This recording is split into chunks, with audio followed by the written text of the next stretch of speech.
아멘. 저는 오늘 이 본문의 말씀을 가지고 세 번의 기회라는 제목으로 말씀을 전하겠습니다. 어떤 기업체에서 직원을 뽑을 때 이런 질문을 했습니다. 기회는 오는 것입니까? 아니면 기회는 만드는 것입니까? 이 질문을 받고 많은 사람들이 기회는 오는 것입니다 라고 말하는 사람도 있었고, 또 누구는 기회는 만드는 것입니다 라고 말하는 사람들도 있었습니다. 우리 성도님들은 어떻게 하시겠습니까? 기회는 오는 것입니까? 아니면 기회는 만드는 것입니까? 모범 답안은 이렇습니다. 기회는 준비된 자에게 온다. 준비된 자만 그 기회를 잡을 수 있다입니다. 여기서 준비라는 것이 무엇입니까? 바로 그 기회를 만들어 가는 과정입니다. 나에게 기회가 있을 것을 믿고 잘 준비하는 것, 이것이 바로 기회를 만들어 가는 것이죠. 그리고 그 준비를 바탕으로 자신에게 다가온 기회를 붙잡을 수 있는 것입니다. 이런 관점에서 볼 때 우리는 참으로 복 있는 자들입니다. 왜냐하면 오늘 우리는 아무런 준비가 되어 있지 않음에도 불구하고 오늘 우리에게 기회가 왔고 우리는 그 기회를 잡았기 때문입니다. 하나님은 아무런 준비되지 않은 저희들에게 다가오셨습니다. 오히려 우리가 아직 죄인 되었을 때 하나님은 우리에게 사랑을 말씀하셨습니다. 내가 아무런 자격도 없고 나는 아무런 준비가 되어 있지 않았음에도 불구하고 하나님은 그 아들 독생자 예수 그리스도를 내어주셨습니다. 그러면 우리는 참으로 복 있는 자들입니다. 근데 어떤 어리석은 사람들은 이처럼 저절로 굴러 들어온 기회까지 발로 차버리는 어리석은 인생들이 있습니다. 사랑하는 성도 여러분, 우리는 이 기회를 잡아야 합니다. 이것이 생명인데 어떻게 놓칠 수 있겠습니까? 오늘 말씀을 통하여서 우리에게 주어진 이 하나님의 기회가 있음을 알고 또 이 기회를 붙잡음으로 정말 하나님이 주시는 그 영원한 생명과 복을 누리는 저와 여러분이기를 주님의 이름으로 소원하고 기도합니다. 오늘 우리는 이 본문에서 세 번의 기회를 발견하게 됩니다. 첫 번째 기회는 45절에서부터 46절에 나와 있습니다. 오늘 45절 먼저 보시기 바랍니다. 오늘 45절 말씀을 보시면 마리아에게 와서 예수께서 하신 일을 본 많은 유대인이 있었다라고 합니다. 마리아에게 와서 예수님이 하신 일이 무엇입니까? 그것은 우리가 잘 알고 있듯이 죽은 자를 살리시는 일이죠. 마리아의 오라비였던 나사로를 주님은 살리셨습니다. 이 일은 증인이 많았습니다. 나사로가 죽은 것을 본 사람들이 있었습니다. 그리고 그 나사로가 죽은 지 벌써 시간이 오래된 것을 많은 사람들이 보았습니다. 그러나 또한 그 나사로가 죽은 지 나흘이나 지났지만 다시 살아난 것을 많은 사람들이 보았습니다. 오늘 45절도 분명히 말합니다. 많은 사람들이 그 일을 보았다라고 합니다. 저는 이것이 첫 번째 기회다라고 생각합니다. 그들은 보았습니다. 죽은 자가 다시 일어나는 것을 보았습니다. 그들은 누가 그 일을 하셨는지를 보았죠. 누가 그 일을 하셨습니까? 바로 우리 주 예수 그리스도께서 그 일을 하셨습니다. 그래서 누가 살았습니까? 그들의 친구였고 그들의 이웃이었던 나사로가 살았습니다. 이 명백한 사실 앞에서 그들은 무엇을 해야겠습니까? 이제 그들은 그 생명을 주관하시는 그 예수님을 믿어야 합니다. 그래서 45절 말씀은 무엇이라고 합니까? 마리아에게 와서 예수께서 하신 일을 본 많은 유대인들이 그를 예수님을 믿었다라고 합니다. 그 예수님을 보게 되고 예수님이 하신 일을 보게 됨으로 말미암아 그것이 믿음으로 연결이 되는 것입니다. 그들은 그들에게 찾아온 그 기회를 잘 붙잡은 것이죠. 근데 문제가 무엇이냐면 모든 사람들이 이 기회를 붙잡지는 못했다는 것입니다. 분명 많은 사람들이 믿었습니다. 그러나 46절을 보면 그 중에 어떤 자는 이라고 말하고 있습니다. 그 중에 어떤 사람들은 바리새인들에게 쪼르르 달려가고 있습니다. 그러면서 예수께서 하신 일들을 다 말하고 있죠. 이게 무슨 이야기입니까? 여전히 그 예수를 믿지 못하는 자가 있었다는 것입니다. 그들은 죽은 자가 살아나는 것을 보았음에도 불구하고 예수님이 그 죽은 자를 일으키시는 것을 그 자리에서 바로 보았음에도 불구하고 그것을 믿지 못하는 자가 있더라는 것입니다. 명백한 진리 앞에서, 예수 그리스도 앞에서 그분을 신뢰하지 못하고 그분을 믿지 못하는 자가 분명히 있었다는 것입니다. 예수님께서는 눈먼 자들을 위하여 이 땅에 오셨습니다. 그러나 여전히 그 눈먼 자들은 그 눈뜨기를 원하지 않습니다. 주님은 어둠 가운데 있는 자들을 위하여 빛으로 오셨죠. 그러나 많은 사람들이 여전히 그 어둠 가운데 머물러 있습니다. 요한복음 1장도 이 사실을 동일하게 이야기하고 있습니다. 빛이 어둠 가운데 비쳤으나 어둠은 깨닫지 못합니다. 참 빛이신 그분이 오셨지만 세상은 그를 알지 못하고 아무도 그를 영접하지 않았다라고 분명히 말씀은 이야기합니다. 바로 오늘 본문에 나오고 있는 이런 사람들을 가리켜서 말하는 것이죠. 오늘 그들 앞에 참 생명이신 예수 그리스도께서 서 계시고, 그리고 그분이 그 생명을 보여주셨음에도 불구하고 도망치듯이 빠져나와 바리새인들에게 달려가 버리는 사람들이 있습니다. 오늘 이 사람들을 보면서 우리 성도님들은 어떤 생각을 하고 계십니까? 우리는 참으로 빛이요 생명이신 주님을 보았습니다. 그럼 우리는 지금 어떻게 하고 있습니까? 오늘 우리는 그 빛이요 생명이신 주님을 믿고 있습니까? 아니면 그 바리새인들에게 달려간 사람처럼 이렇게 저렇게 피하고 도망하고 있지는 않습니까? 오늘 나는 정말 내 모든 것을 다하여 그분에게 가고 있습니까? 우리는 정말 주님의 손을 붙잡고 오늘 하루를 살았습니까? 사랑하는 성도 여러분, 오늘 주님이 우리에게 오셔서 우리를 찾고 우리를 부르실 때에 정말 이것이 기회인 줄로 알고 그 주님의 손을 붙잡는 저와 여러분이기를 주님의 이름으로 소원하고 기도합니다. 이것이 바로 기회입니다. 주님 우리를 부르시는 것은 참으로 놀라운 기회입니다.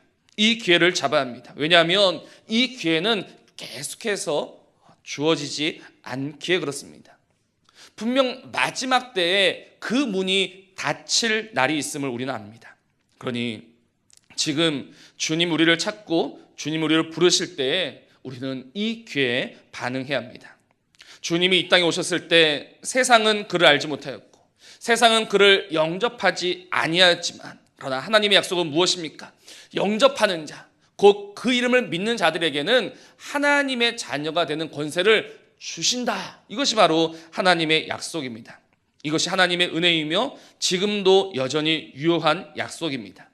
그러니 이것을 뿌리치고 도망하는 어리석은 자, 망하는 자가 되지 마시고 오직 이 기회가 생명인 줄 알고 주 앞에 힘써 나아가는 저와 여러분이기를 다시 한번 주님의 이름으로 부탁을 드립니다.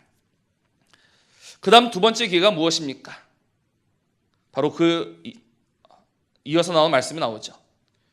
지금 어떤 사람들이 바리새인들에게 쪼르르 달려갔습니다. 그래서 그들이 무슨 이야기를 했느냐 하면 예수님께서 하신 일들을 다 이야기합니다. 그들에 의해서 바리새인들에게 예수님이 증거되고 있습니다. 그래서 이 예수님이 하신 일을 들은 바리새인들이 어떻게 반응을 하느냐, 이에 공회를 모으고 비상대책회의를 열었다는 것입니다. 그들이 지금 공회로 모여서 회의를 했다는 것은 그들이 주님의 역사하심을 제대로 들었다는 것입니다. 그들은 예수님이 나사로를 살리시는 그 현장에 있지는 않았습니다. 단지 그곳에 있던 자들로부터 전해 들었습니다. 그러면 여러분 같으면 어떻게 말씀하시겠습니까?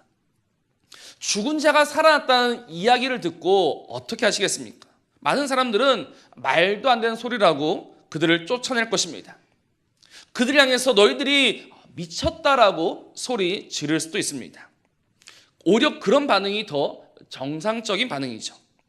근데 바리새인들은 그 예수님께서 하셨던 그 일들에 대한 이야기를 매우 심각하게 받아들이고 있습니다. 그래서 공회로 모이고 회의를 합니다. 이것이 무슨 말이냐면 그들 안에는 이 예수님에 대한 믿음이 있었다는 것입니다. 물론 이 믿음은 구원에 이르는 믿음은 아닙니다. 그러나 믿기는 싫지만 명백한 그 사실 앞에서 그들은 그 믿음으로 인하여서 두려움이 그들 안에 가득했었다는 것이죠. 저는 이것이 오늘 본문에 나오는 두 번째 기회다라고 오늘 말씀을 드립니다. 지금 그 어떤 사람들에 의해서 하나님이 하신 그 일이 입증되었습니다. 이로 인해 그들은 자신들이 위기에 빠졌음을 느꼈습니다. 그래서 그들이 무엇을 오늘 말하고 있습니까? 이제 우리가 어떻게 하겠느냐라고 말하고 있죠. 우리가 어떻게 하겠느냐? 다른 성경 보니까 이제 우리가 무엇을 할 수 있겠느냐라고 번역하고 있습니다. 참으로 정직한 반응입니다. 그들이 그 주님이 행하신 일을 듣고 그들이 할 수 있는 가장 최선의 반응이 이것뿐이죠. 우리가 무엇을 할 수 있겠습니까? 할 수 있는 것이 없습니다. 그들이 이제 다만 무엇을 해야겠습니까? 그 생명이신 주님 앞으로 나아가야 하는 것입니다. 그들이 그 이야기를 듣고 이제 내가 더 이상 무엇을 할 수 없음을 깨닫고 그들은 주님 앞에 나아가야 됩니다. 그런데 그들이 그렇게 말하지 않죠. 무엇을 말합니까? 만일 그를 이대로 두면 모든 사람이 그를 믿을 것이요 그리고 로마인들이 와서 우리 땅과 민족을 빼앗아 가리라, 이렇게 말하며 걱정하고 있습니다. 지금 이스라엘은 이미 로마에 의해서 정복당한 상황입니다. 근데 왜 지금 바리새인들이 이 로마인들이 와서 땅과 민족을 빼앗아 간다라고 말하고 있습니까? 그것은 로마의 정치 형태를 알면 이유를 알 수 있습니다. 로마는 그 땅을 정복하지만 그 종교적 관습이 그 로마의 통치에 큰 걸림돌이 되지 않는 한 그 종교 관습을 허용해 주곤 했습니다. 그래서 그 빌라도가 그 땅에 있었지만 여전히 대제사장들, 바리새인들은 자신들의 권리, 자신들의 지위를 유지할 수 있었던 것입니다. 근데 지금 예수님께서 행하신 이 기적이 점점 퍼져나가면 어떻게 되겠습니까? 소란이 일어날 수밖에 없습니다. 왜냐하면 그 예수님은 그들이 기다렸던 메시아, 왕이었기 때문입니다. 이제 모든 사람들이 예수님을 메시아요, 그리스도요, 왕으로 인정한다면 어떻게 되겠습니까? 로마가 내버려두지 않을 거라는 것입니다. 로마가 허용해 주었던 모든 종교적 권리나 이득을 다 빼앗아 갈 것이다. 지금 이 걱정을 하고 있는 것입니다.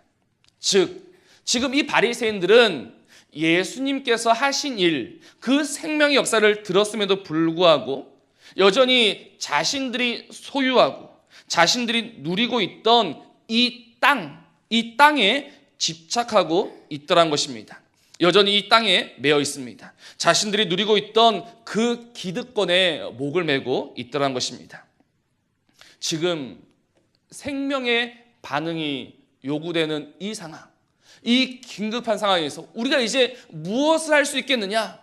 우리가 할 수 있는 것이 없으니 이제 그 주께로 나아가자라고 해야 되는데 그들은 그것이 아니라 이제 우리가 이 모든 것을 다 빼앗기게 되었구나라고 걱정하고 있더란 것입니다.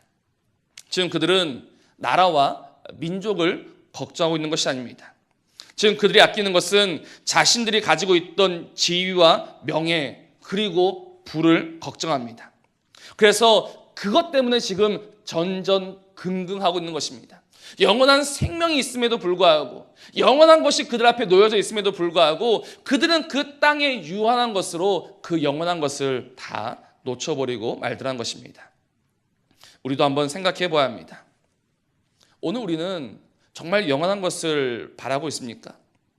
우리는 혹시 입술로는 나는 영원한 것, 나는 생명을 더 좋아한다라고 하지만 그러나 정작 우리의 손과 발은 이 생명을 위하여 살아가고 있느냐는 것입니다. 우리는 정말 저 영원한 하늘나라를 바라보면서 오늘을 살아가고 있습니까? 우리는 한 번뿐이 이 삶을 정말 우리 주를 위하여 살아가고 있습니까? 먹든지 마시든지 무엇을 하든지 우리는 오직 주를 위하여 하고 있습니까? 우리는 먼저 그의 나라와 그의 의를 앞세우며 살아가고 있습니까? 우리가 입술로는 살아도 죽어도 주를 위하여 살고 주를 위하여 죽겠노라고 하지만 우리도 여전히 이 땅을 바라보고 있습니다. 여전히 이 땅에 매여 있고 여전히 이 땅에 급급한 우리 자신을 보게 됩니다. 먹고 사는 문제 때문에 예수님이 조금씩 뒤로 밀려갑니다. 오늘 우리가 먼저 살아야 그래야 교회도 있고 그래야 예수도 있고 그래야 뭐 할 것이지 내가 사는 것이 먼저다라고 말합니다. 예수님을 믿어도 내가 먼저 먹고 내가 좀 살아야 예수님을 믿을 수 있지 지금 예수는 나에게 사치다라고 말하는 사람들이 있습니다.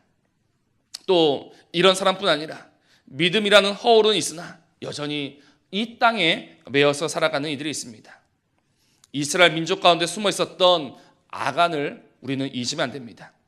아간이 약속의 땅 가나안에 들어왔지만 그는 망하는 자가 되고 말았습니다.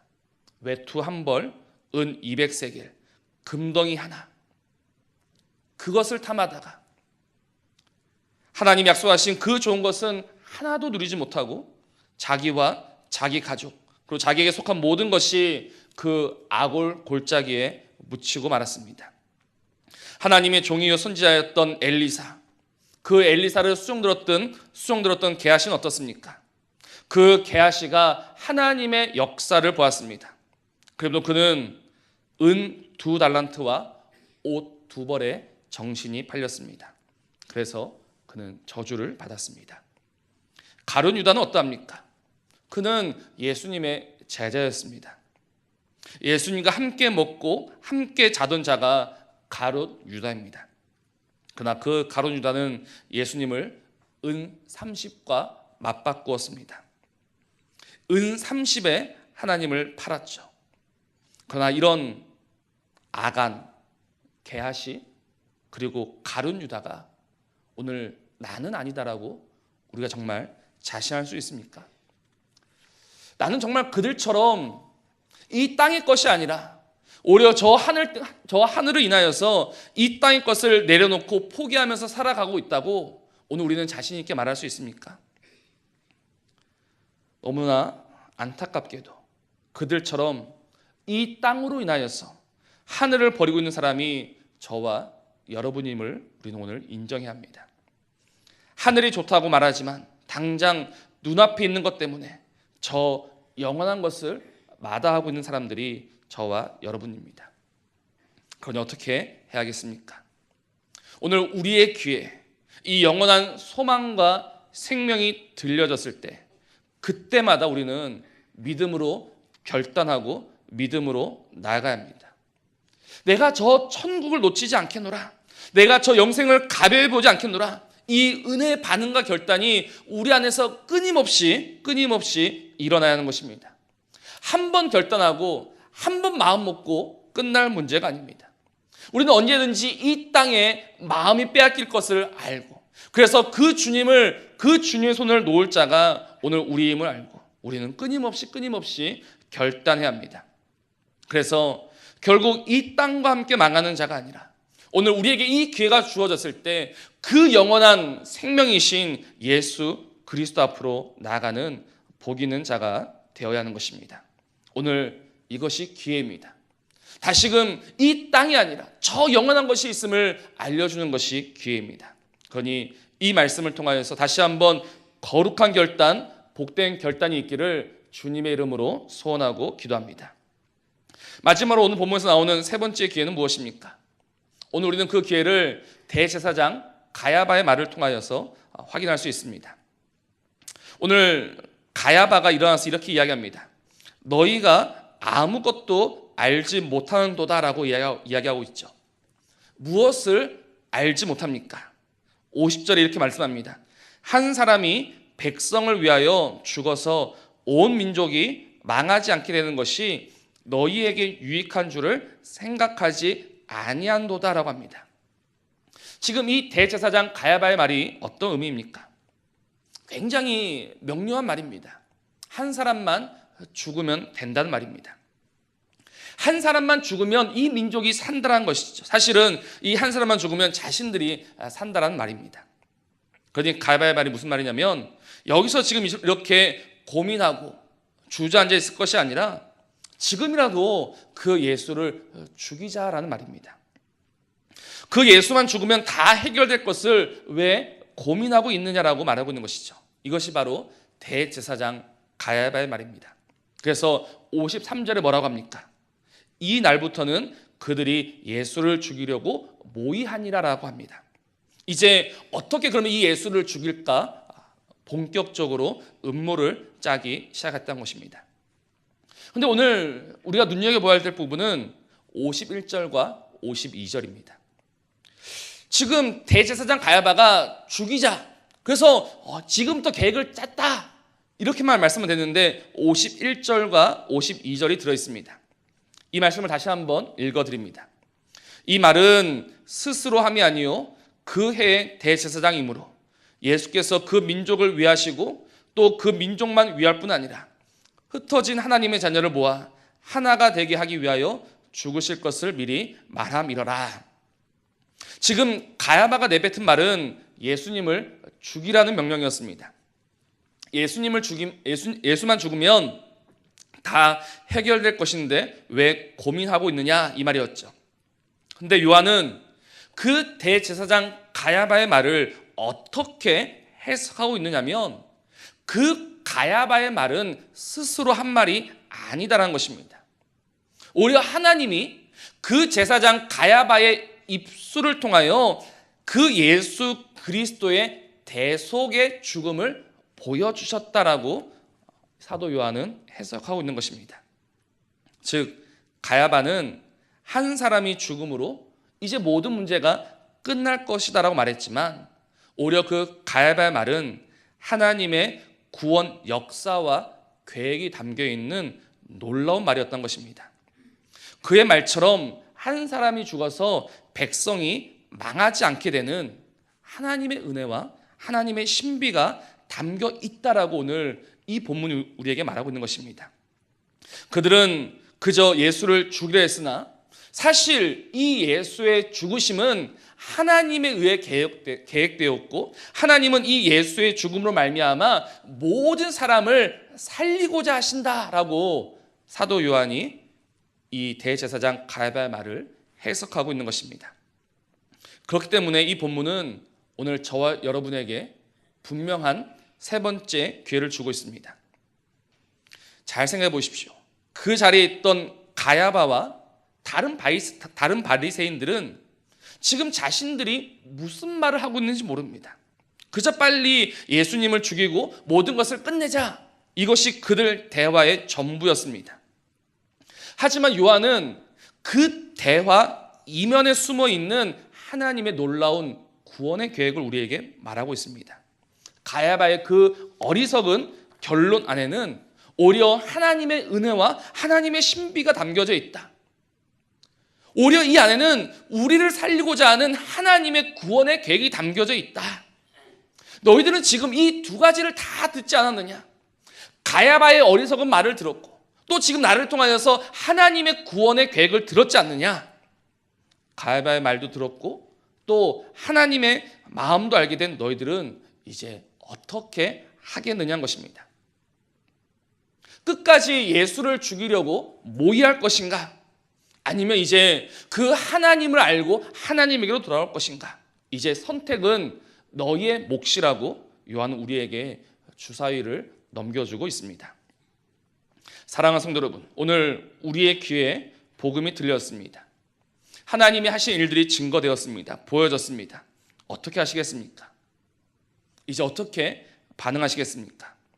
소원하기는 오늘 말씀에 나오는 이런 어리석은 모습으로 끝나는 인생이 아니라 오늘 이 생명이요 영원한 소망이신 그 주께로 돌아서는 저와 여러분이기를 바랍니다. 오늘 우리가 해야 할 것은 무엇입니까? 나에게도 이와 같은 어리석음이 있음 알고 오늘 다시 한번 저와 여러분을 이 은혜의 복음 앞에 세워야 합니다. 주님을 보았음에도 불구하고 몰래 빠져나오는 그 모습이 우리의 모습이었습니다. 주님의 역사를 들었음에도 불구하고 이 땅의 것으로 인하여서 고민하는 그 어리석은 모습이 우리의 모습이었습니다. 그러나 마지막 순간 다시 한번 하나님의 이 구원의 계획이 오늘 우리에게 들려졌을 때, 주님, 내가 더 이상 어리석은 길, 망하는 길, 그 멸망의 길로 가지 아니하고 이제 내가 생명을 택하고 이제 내가 주께로 나아가겠습니다. 나의 구주이시오 나의 생명이신 당신께 나의 모든 것을 드려오니 주여 오늘 나의 삶을 받아 주옵소서라는 이 거룩한 결단이 있어야 하는 것입니다. 하나님은 우리를 찾고 우리를 부르십니다. 지금도 우리를 부르고 계십니다. 하나님은 지금도 길이 참으시는 가운데 우리를 부르고 계십니다. 오늘 이 아버지의 마음을 정확히 아셔야 합니다. 애타게 우리를 부르고 있는, 그래도 또다시 기회를 주고 있는 이 아버지를 아셔야 합니다. 그래서 그분께 돌아가야 합니다. 계속해서 어리석은 마음, 어리석은 생각으로 그 멸망의 길로 달려가는 인생이 아니라 이제는 그 주께 돌아서는 저와 여러분이기를 주님의 이름으로 소원하고 기도합니다. 말씀을 맺습니다. 세상은 갈수록 어리석어져 가고 있습니다. 세상은 갈수록 완악해져 가고 있습니다. 그런데 이 세상이 아무리 어리석고 아무리 완악해진다 하더라도 세상이 분명히 알고 있는 것 하나 있습니다. 그것은 이 세상이 끝난다라는 것이죠. 끝내 세상은 결국은 망한다는 것을 그들도 알고 있습니다. 그래서 세상도 이 마지막에 대한 두려움이 있습니다. 그들은 오늘도 걱정합니다. 북극과 남극이 녹으면 어떻게 할 것인가? 저 우주에 지나가던 유성이 갑자기 지구로 돌진하면 어떻게 할 것인가? 핵전쟁이 일어나면 어떻게 될 것인가? 3차 대전이 일어나면 어떻게 될 것인가? 그들은 이 마지막에 대한 불안감을 가지고 있고 어떻게 해소되지 않는 이 불안함을 가지고 살아가고 있습니다. 심지어 어떤 사람들은 외계인들까지 걱정하고 있습니다. 그만큼 이 사람들도 이 마지막에 대한 두려움이 있고 이 마지막이 분명히 있다는 것을 알고 있는 것이죠. 그러나 세상은 그렇게 허무하게 끝나지 않습니다. 이 세상은 이 세상을 지으신 하나님에 의해서만 끝이 납니다. 그것이 바로 영원한 심판입니다. 세상은 이것을 몰라서 자기들끼리 걱정하며 자기들끼리 대책을 세우며 살아갑니다. 참 열심히 무엇인가를 하는 것 같은데 결국 그 모든 것은 망할 뿐입니다. 우리는 압니다. 우리는 마지막 심판이 있음을 분명히 알고 있습니다. 마지막 그 날은 크고 두려운 날임을 우리는 너무나도 잘 알고 있습니다. 그러면 이제 무엇을 해야겠습니까? 이제 어떻게 반응해야겠습니까? 주님께서 이 마지막 때를 앞두고 다시금 우리를 찾고 우리를 부르시는데 우리는 무엇을 해야 합니까? 오늘 주의 말씀을 들으시길 바랍니다. 주의 말씀을 믿으시길 바랍니다. 그리고 이 믿음으로 사셔야 합니다. 이것이 바로 하나님이 오늘 우리에게 주신 기회를 잡은 사람들입니다.